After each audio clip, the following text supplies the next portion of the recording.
বন্ধুরা, তোমরা সবাই কেমন আছো? আমিও ভালো আছি। তো গতকাল আমাদের গণিত স্যার আমাদের যা যা শিখিয়েছিলেন তোমাদের সবাইকে মনে আছে তা? কার কার মনে আছে একটু হাত তুলো তো। আচ্ছা ঠিক আছে, হাত নামাও।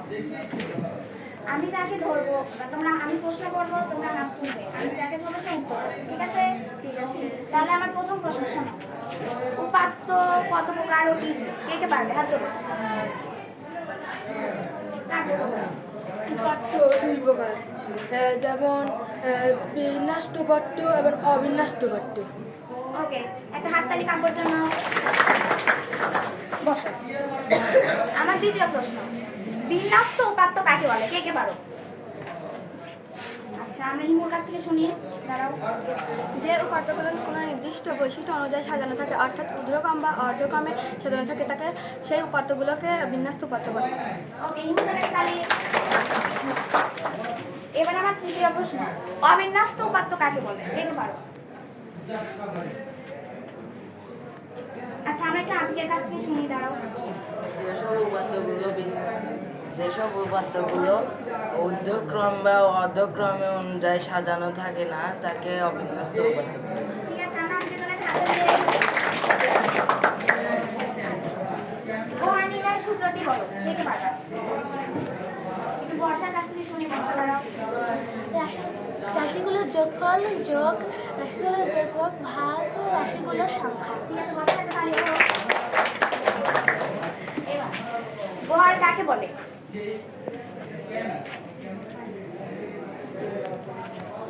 আচ্ছা, আলিম বলো। রাশিগুলোর যোগফলকে রাশিগুলোর সংখ্যা দ্বারা ভাগ করলে যে ফল পাওয়া যায় তাকে গড় বলে। ঠিক আছে, ধন্যবাদ আলিমকে।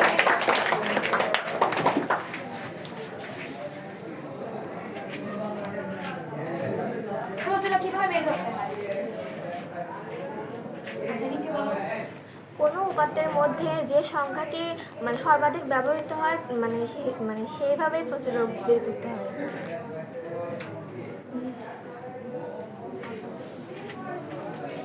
আচ্ছা, আমরা নিচেটা হয়েছে, আমি একটা ভালোভাবে বলি। প্রথমে উপাত্তগুলো সাজিয়ে নেওয়ার পর যে সংখ্যাটি সবচেয়ে বেশিবার থাকে সেইটাকে আমরা প্রতিরোধ করি।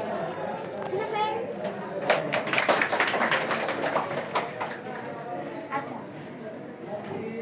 মধ্য বিজোড় সংখ্যা যদি হয় তাহলে মধ্য নির্ণয়ের সূত্রটি লাগবে। উপাত্তের সংখ্যা যদি বিজোড় হয় তাহলে মধ্য নির্ণয়ের সূত্রটি লাগবে। হাসি বলো। n + 1 / 2 তম। ঠিক আছে, উপাত্তের সংখ্যা যদি জোড় হয় তাহলে মধ্যক নির্ণয়ের সূত্রটি লাগবে। সেতু বলো। n / 2 তম পদ প্লাস 1 / 2 না n / 2 প্লাস 1 তম পদ ডিভাইডেড বাই 2 তম পদ।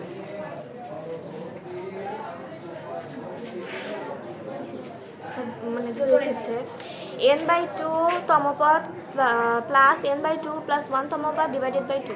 ঠিক আছে, একটা হাততালি। আচ্ছা, এবার হাতকে টেলিচিত্রে প্রকাশ করো। কে কে পারবা? তোমরা তো দেখতেছি অনেকজনই পারো। আমরা লিমাকে দেখি।